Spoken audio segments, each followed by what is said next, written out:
Good morning. Are you Brandon Henderson? And will your client waive the formal reading of the motion? Here we are. Mr. Henderson, in cause number 22-40931, I have a motion to revoke your community supervision. Shows that you were placed on probation June 13th of 2023 for the offense of unlawful possession of a firearm by a felon, and that was a 5-year term in prison that was probated for 5 years. Is that correct? Yes, ma'am. The motion alleges you violated your probation. Count 1 alleges that you committed the new offense of aggravated assault February 26th of 2025 in Montgomery County, Texas. And is that true or not true? True. Count 2 alleges that you committed the new offense of unlawful carrying a weapon in Montgomery County on February 26, 2025. And is that true or not true? True. Count 3 alleges that you did not provide verification of performing the community service hours as required. And is that true or not true? No, that's not true. I did most of my community service. Okay, that's fine. Count 4 alleges that you are behind in your court-assessed fees. And is that true or not true? Count 5 alleges that you failed to remain in the state of Louisiana and that you were in Montgomery County on February 26, 2025 without permission. True. Count 6 alleges that you failed to report to the Jefferson County Probation Department by mail-in or online for the months of October, November, and December of 2024, and then January and February of 2025. Is that true or not true? True. Did you enter your pleas of true to counts 1, 2, 4, 5, and 6 freely and voluntarily? Yes, Your Honor. And did you plead true to those counts because they're all actually true? Yes, Your Honor. I have here on the tablet some documents that have your signature on them that the state's marked as Exhibit Number 1.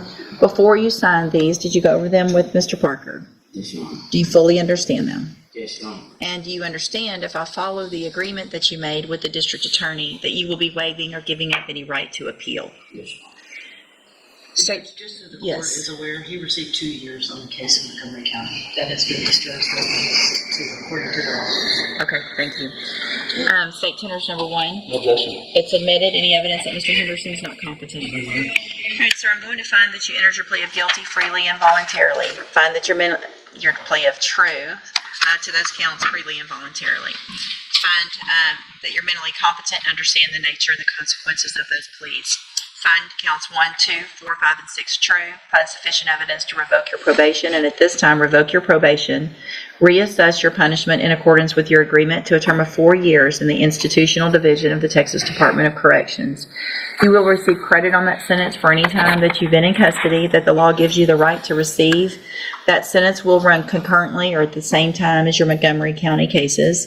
I have handed you the trial court certification that shows this was an agreement that I followed, and so you've waived your right to appeal. Good luck to you, sir. You can go back with the bailiff. All right, you're Kaylin Salzar. And Ms. Salzar is on probation in cause number 24, DCCR 2234, and that is for a misdemeanor offense or a case that was reduced to a misdemeanor. It's an unadjudicated probation. She was placed on that probation April 21st of this year.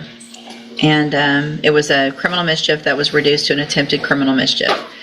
A motion to revoke has been filed, or motion to revoke unadjudicated probation. It alleges a DWI from August 23rd of 2025. It alleges a failure to report in August, failure to perform community service, behind in court-assessed fees, that she admitted to using alcohol in violation of her probation, August 23rd of 2025, that she has not completed a cognitive thinking class as ordered. And in addition, we have a pending felony case of assault on a peace officer with an offense date prior to her getting the probation in this case. And so that's not alleged, and it's standing, I guess, on its own at this point. Mr. Kemmler has filed a motion asking that I set a bond in the misdemeanor probation case where she's on an unadjudicated probation. Mr. Nichols, what's the state's position on that? Your Honor, in addition to the 2 cases before you, she has 2 separate DWIs that are pending lab results that have not yet been filed. One is from March and predates this probation. One is from is what's listed in the motion. It looks like the only thing holding her is the bond on this case, and if she's in light of those arrests and what's alleged in the motion, if she's going to be granted a bond, ask that be interlock. And I would suggest she not be allowed to operate a motor vehicle, period, instead of an interlock. If she does have the interlock, I don't think she needs to be interlocked at all. But she wants to go into rehab, Your Honor, and that's really the purpose of me trying to get her a bond. Where have you talked about it? Well, and here's the thing, you don't get to pick all of that. She's on probation, so that has to go through probation. In addition, we have another case pending that, depending on the length of everything, I'm not just going to put off. And so obviously, if there needs to be some rehab, then I'm all for that under the right circumstances. But if you make a bond, you can't just go off somewhere without it being approved by probation and ultimately by me. And so that we know what that is, where it is, and what that means with regard to that assault on a peace officer case. That's her intent. She does recognize that she has an alcohol problem. I've talked to her extensively about that. Hold on a second. So, Mr. Nichols, any other input? if it's not going to be, and I agree that maybe her not driving at all is probably the best course, but there needs to be some sort of monitoring, like a scram or something along those lines. I agree. So what I'm going to do, Ms. Salzar, in cause number 24, DCCR 2234, is to grant that request for me to set a bond. I'm going to set the bond at $10,000. Condition of that bond is you are not allowed to drive anything, no vehicle, period, ever. You will be required to wear a scram device. Obviously, if that tests positive for alcohol, then you will be in violation of your bond conditions. That bond's going to get raised, and you'll be able to wait all this out while you're in jail while it gets sorted out. You understand? Any other conditions? I think that's okay. Okay, and so what I'll do then is we'll reset and see what we need to do on this, obviously, as well as the other pending felony. Report to a probation officer as soon as you make bond. Yeah, you're still on probation, so go straight to your probation officer, talk to them about what you need or can do, and then go from there. Okay. You move back. Yeah. All right, you are Robert Isaiah Paredes, and Mr. Paredes is on probation in cause number 16-24053. That one for prohibited weapon possession. 20-35328 for aggravated assault causing serious bodily injury, and 20-35329 also aggravated assault causing serious bodily injury. Was in court previously. Entered pleas of true to counts 1, 2, 3, and 6. I've received an updated pre-sentence report. Have you both had an opportunity to review that report? Yes, Your Honor. Any additions or corrections? Nothing. Any testimony with regard to any of the other allegations? Mr. Smith?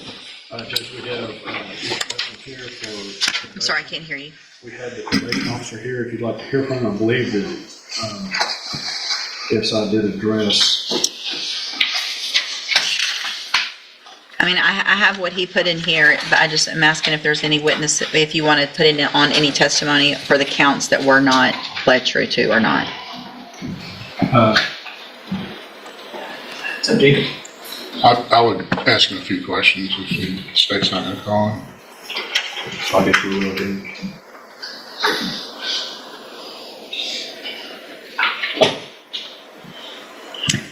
All right, Mr. Patton, if you'll please raise your right hand. Do you swear or affirm the testimony you're going to give in this hearing will be the truth, the whole truth, and nothing but the truth? I do. Thank you, sir. Go ahead. Mr. Paredes was ordered to perform community service, and has he completed all of that and provided verification to the probation department? He is not, no. And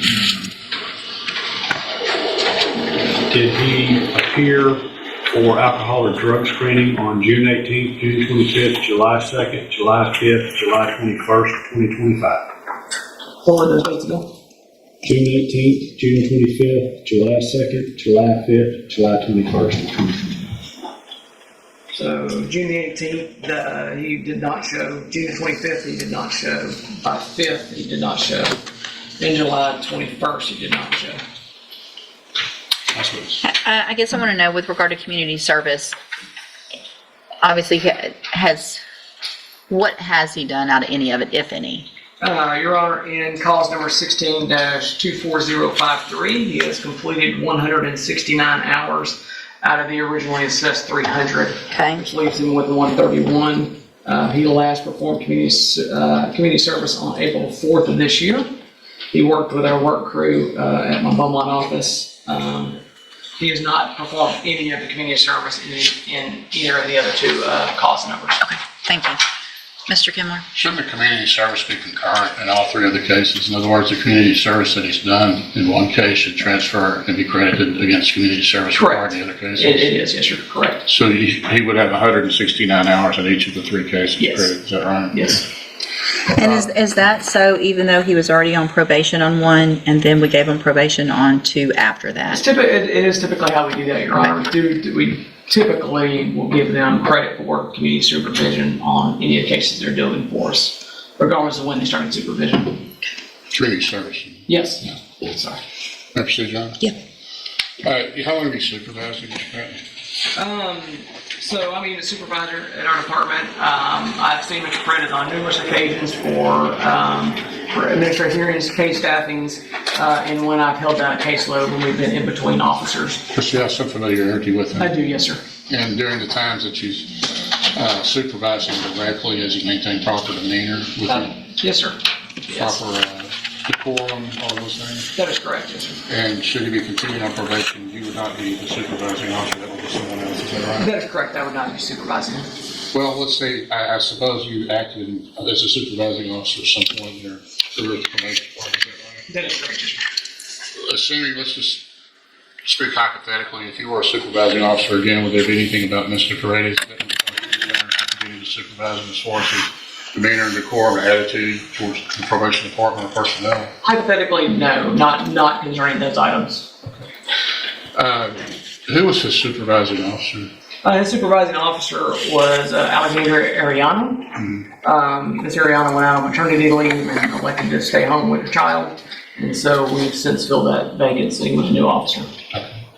But she was the one that was, I guess, directly supervising. That is correct, yes, sir. Do you have access to her records, is that right? I do, yes, sir. Is there any indications in there about some type of mental health disorder, anything of that nature? No, sir, there's not. Not that I've come across. There's nothing in the records that indicate that there's ever been any type of mental health assessment or mental health recommendation for Mr. Paredes, particularly not for schizophrenia or anything like that, but perhaps depression or... Not that I've come across, no, sir. That's what it is. No further questions. All right. So, Mr. Paredes, it shows here in this updated pre-sentence report that one of the things you told Mr. Patton was that you'd been on probation since you were 18 and you This just is couldn't. the turning point of the hearing. Up to now, the defense has focused heavily on mental health struggles, depression, PTSD, employment history, and the argument that continued treatment could help Mr. Petty succeed on probation. But the prosecution is now challenging not only his compliance record, but also his credibility and willingness to follow rules when given opportunities. Legally, probation revocation hearings often center on whether the court believes rehabilitation remains realistic. The judge has already heard testimony about missed drug screenings, incomplete requirements, and previous recommendations for treatment that were not followed. That creates a difficult position for the defense. Here's the 18 question. and you just couldn't do it anymore. Yes, ma'am. That's true. And then you said, I'll take a safe P. I feel like prison's going to make me worse and blah, blah, blah, but I feel safe P is the best thing for you. So tell me what you're asking for and tell me why. Well, at the time when I told him that I couldn't take probation anymore, that was one of the times where I was just feeling real down and depressed, from everything that's going on in the past, with me being shot and stuff like that. I was shot in my neck and my arm, so since then I've been having real bad PTSD, real bad depression, bipolarness. So